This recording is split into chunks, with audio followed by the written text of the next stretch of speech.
Hey, what's up? Andrew Kramer here for VideoCopilot.net, and welcome to a very exciting tutorial where we're going to create a particle explosion. And the good news is you get to tell your wife it's After Effects time.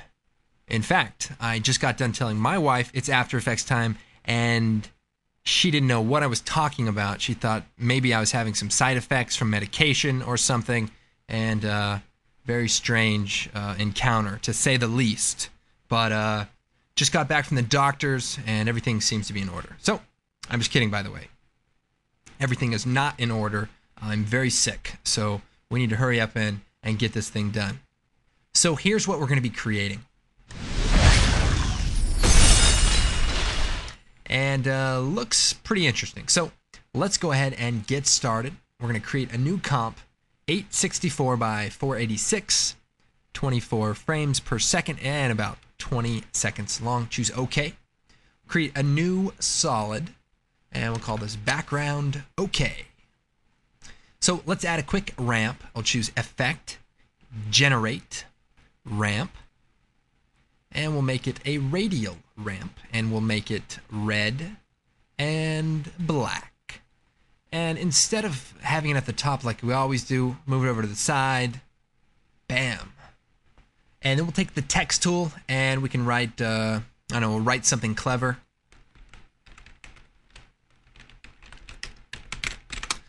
And then we'll scale this down a bit and we'll make it gray.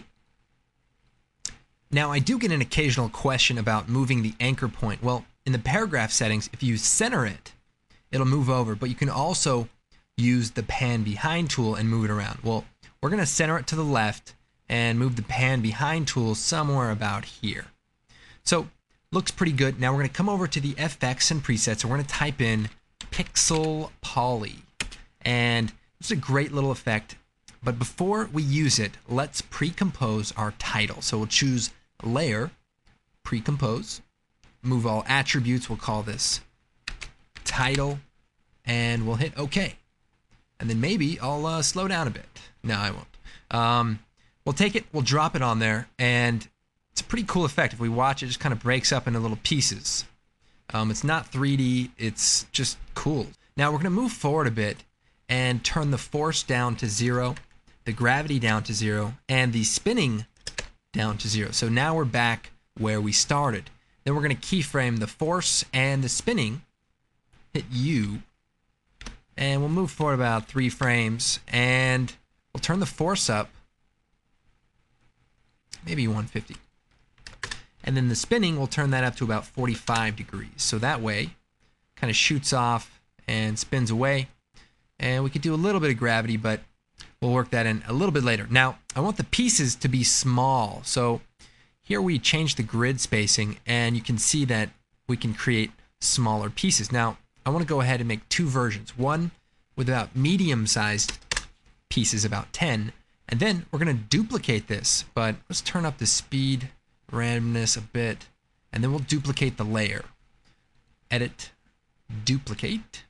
And what we want to do here is turn up the speed randomness and the grid spacing to a little bit smaller pieces, and that way it just looks a little bit more complicated instead of something simple. So that's really all there is to blowing that away. And we'll go ahead and take both of these, and by the way, there's a force center point, but it seems to be in the location that we want.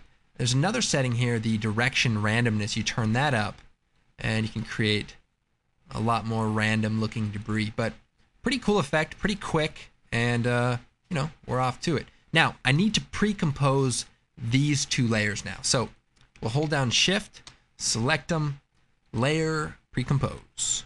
I'll call this Title Explosion, and we'll hit OK.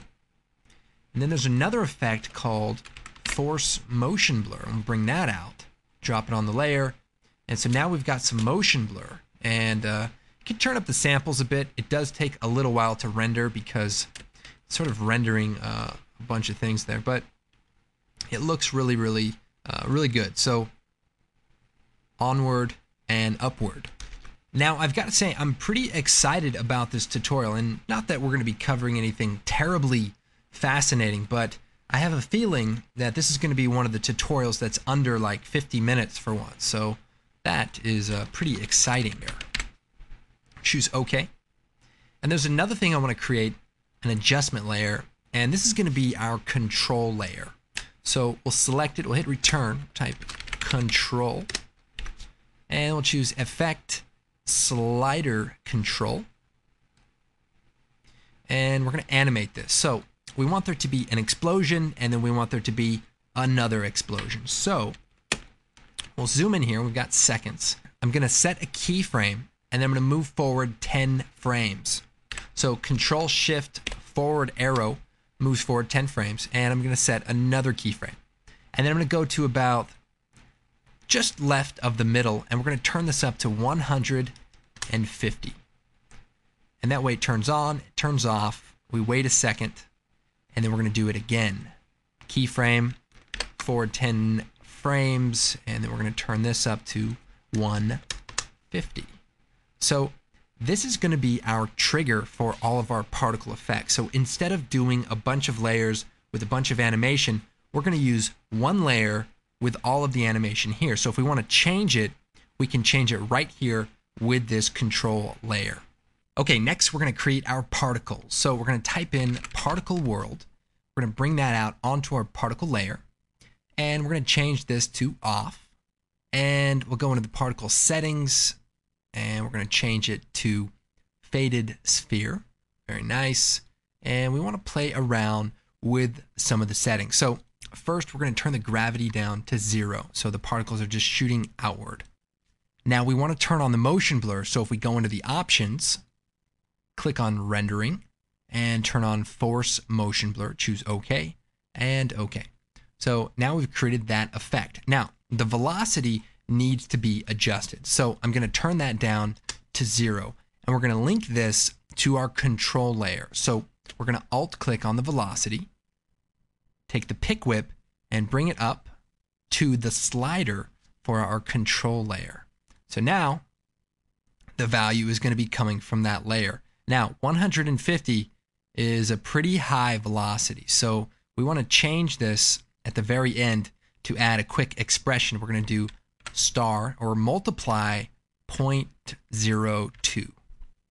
So that's a very small amount, and then our particles don't go nearly as far. Now the other thing we want to do is use a similar expression into the birth rate. So we'll alt-click on the stopwatch, and we're going to pick whip the slider again, and we want to animate this, but first that's way too many. So let's do star 0.2, maybe less, 0.15.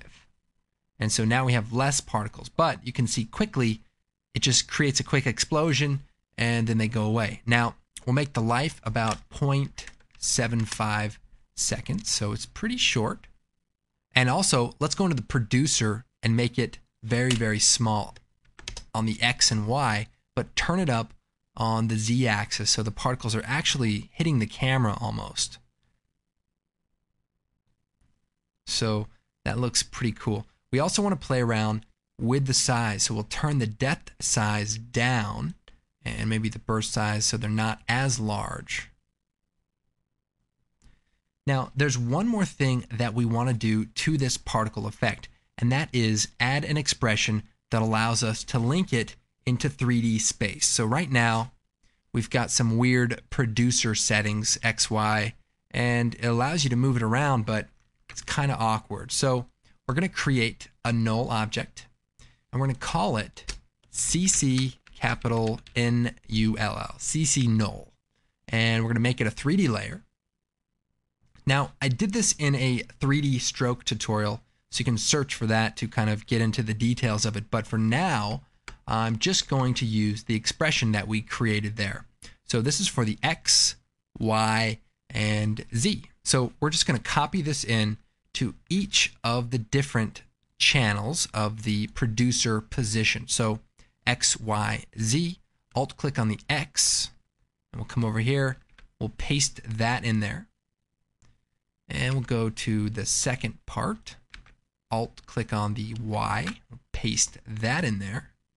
And we'll go to the Z, Alt click, paste that in there, scale it up, and there we go. Now here's the cool thing. We can take this null object and move it around in Z space, and we can move this element so that this effect happens in a different location. So that's going to be pretty helpful a little bit later on. For now, I'll go ahead and reset to the middle and close that down. So the key here is sort of automating all of these things together to create a complex animation. Now, I also want to change the color of the particle. So we'll go down to the particle settings, and we're going to change this to red, but very bright colored. There's another effect that we're going to be using, and it's a blur effect. So I'm going to come over here. We're going to do blur, lens blur. And the lens blur effect creates a very interesting, very elegant looking blur, but it can be very slow. So we'll change it to a pentagon. We'll make some room here. And we'll turn up the iris radius to about 45.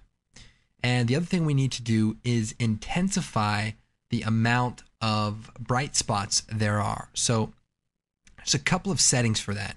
Now the threshold here, we go to an 8-bit per channel project. Alt click on that, by the way. If we turn this down, so that's 255, that's black. So the more we come down with this number, the closer we're going to get to white.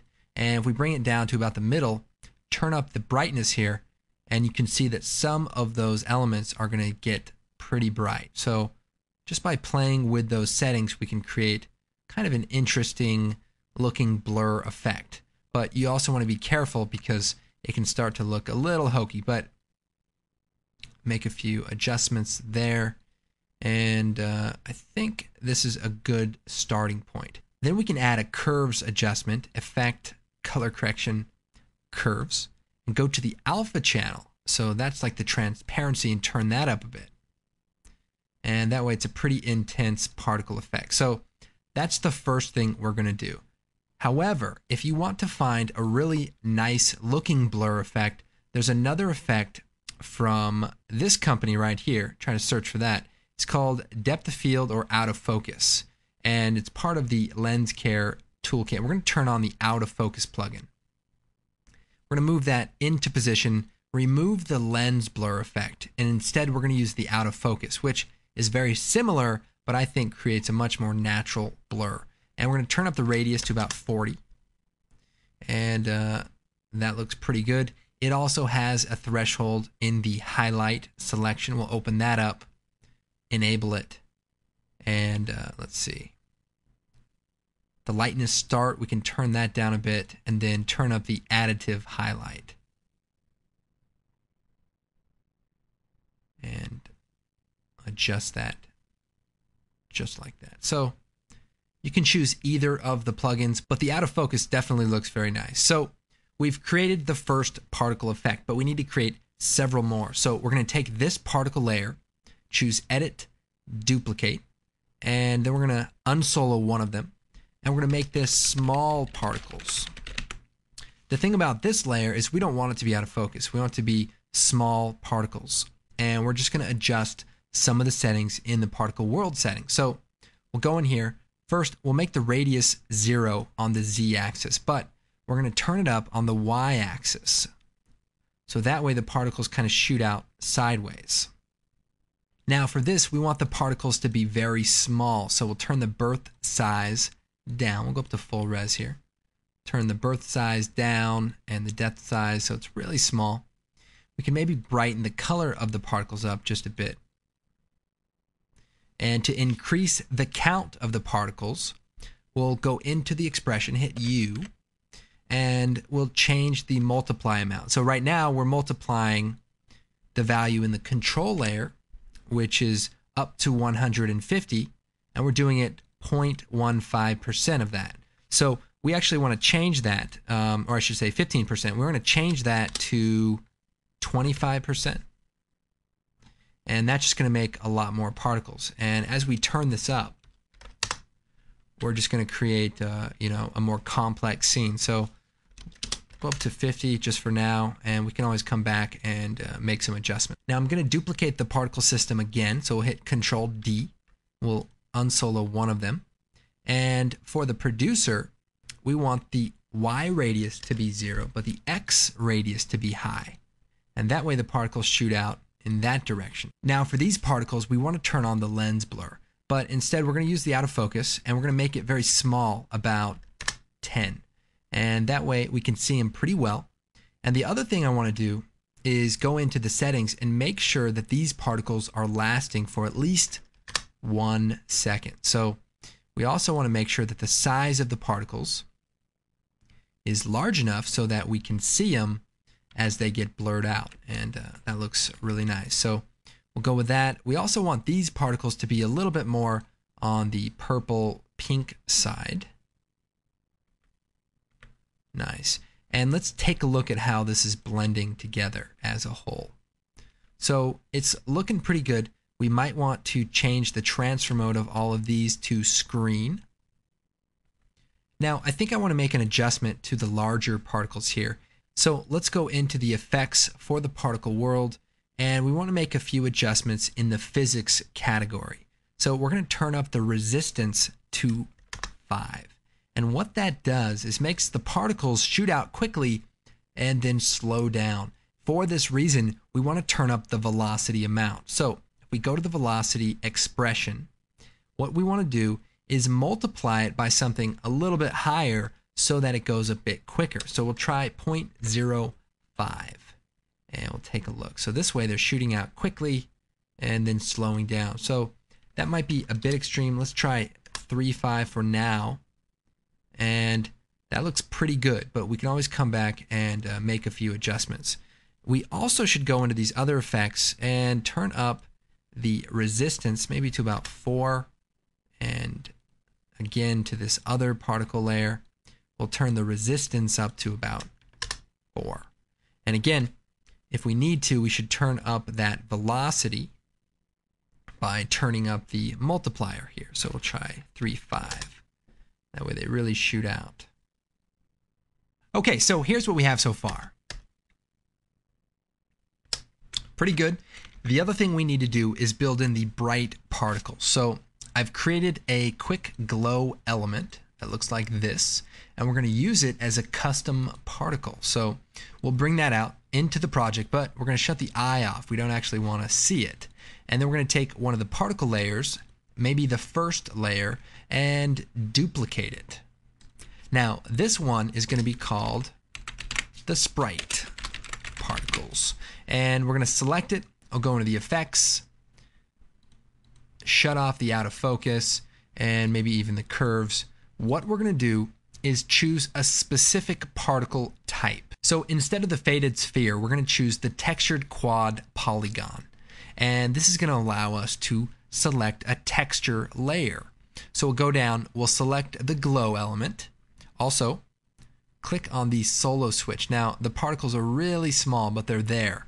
First, go into the options, rendering, shut off the motion blur, because that will slow things down a bit. Now, we also want to turn up the size of the particles because they're a bit small. So we'll go here, turn up the birth size. Now we want to turn the death size to 0, so they sort of get smaller as they fade out.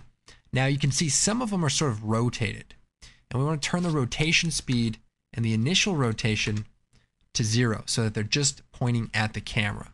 We'll also turn up the opacity, and we'll change the transfer mode to add. So that is looking pretty good. We need to make a few other adjustments, but first let's turn the particle rate down. We really only want a handful of particles to be born. So hit U, and with all this crazy expressions, go down to the birth rate, which is at the top here, make some room. And we want to turn this number down very low so there's only a few particles. So let's try 1%. Okay, pretty close, but still there's kind of a lot going on there. So let's go into the physics. Let's turn the resistance up so that the particles don't go as far. And let's turn the velocity down. So if we go in here, we'll change this to maybe 1.5, And that way the particles just shoot out and they stay pretty close. Maybe turn the resistance down just a little bit. Now we also want the particle life to be a bit longer, so we turn this up to maybe 1.75 seconds so that they are up there a little longer, and maybe even turn up a little gravity so they're moving around a bit. Particles still seem a little small, so I'm going to turn up the birth size pretty high. And again, I want to make a few less particles. So we'll go to the birth rate to 0.0052. So that's pretty good. Turn the size variation down. Now you can see that they're fading in a bit. We can change that in the options. So if we click on the options, there's an opacity map that's built in sort of by default, and it fades them in at birth and then they fade out at death. Now there's a few presets, but we're actually just going to extend it over. Let's see, just kind of click and drag in here. It's kind of weird, but this way they're on and then they fade out. So okay and okay. So that solves that problem. And let's see how it looks together. So kind of that bright spot in the middle, and they kind of shoot out. They're a little small. I really want these to kind of stand out. So let's turn it up again so they're nice and large. Possibly, you know, still kind of a high count for these particular particles, but we'll go and leave it for now. I'm going to duplicate this bright particles. Edit, duplicate, because we want to make some blue ones, but this is exactly the same as those ones. But if we offset the layer, what's happening is it's going to randomly pick some new particles, so that way we have two separate particle systems. I'm not sure if Particle World has a random seed, so that solves that problem. So we're going to choose tint to make them black and white, and then we're going to go into the curves adjustment. We'll make it blue. So we'll go to the red channel, bring that down a bit, and to the blue channel we'll turn that up a lot. And maybe in the green channel we can just do a quick curve. So things are looking pretty good, but we need to finesse it a little bit more. First, our title, let's change that to the add transfer mode so it blends a little nicer. And then also let's add a scale effect so that it pops out with the initial explosion. So we'll move back to the beginning here. We'll hit S, set a keyframe, and then turn the scale to 0. And then we'll move forward a few frames. And we'll turn it up to about 100%. And then we'll hit F9. That'll give it a kind of a soft ease in. And that looks good. Also F4, let's turn the motion blur on for the comp and for the layer. So that way it shoots out with a little motion blur. The other thing we need to do is time up the other part of the animation, and that is when everything explodes again for that second explosion. So let's find out when that happens. So we don't need to see all of the particle layers. We'll just check out one in the background here. So here it comes on, and then the title actually explodes a lot later. So let's go to right before the explosion happens. And let's double click, go into the title comp. You can also hit Alt double click if you're on an earlier version. And here we have the animation. I've hit U, and here's the animation for our shatter. But let's move this over so it happens a bit sooner. And if we go back into our comp, everything should be pretty well synced up. So let's just take a quick look at that second part of the animation. All right, it's pretty cool, and the interesting thing is it actually blows up and then it blows away the text, so almost like a shockwave that kind of takes out that title. So it's up to you, but you can see it really integrates nicely with the other particles, and might even add a little camera shake, something like that. Now, I'm not really happy with the way that these particles are looking. I would probably bring the count of those particles down and possibly turn up the velocity as in this earlier example. So when these shoot out, you can see they kind of float around a little bit, and there's just a couple of them. So it's kind of more interesting rather than having a whole slew of them. So we've basically done all the particle animation with just 6 keyframes. And what's cool is we can go to that keyframe and turn it up to say 175, and we'll increase the particle count in the scene just by changing that value. We could even double click on it and just change it manually, maybe even to say 100. And now there's a lot less particles, or double click on it. We could do something like 250, which will be a crazy amount of particles. So it's a pretty cool effect, and things exploding is always a good thing, always. But anyway, I hope you guys enjoyed this tutorial. Be sure to check out the website.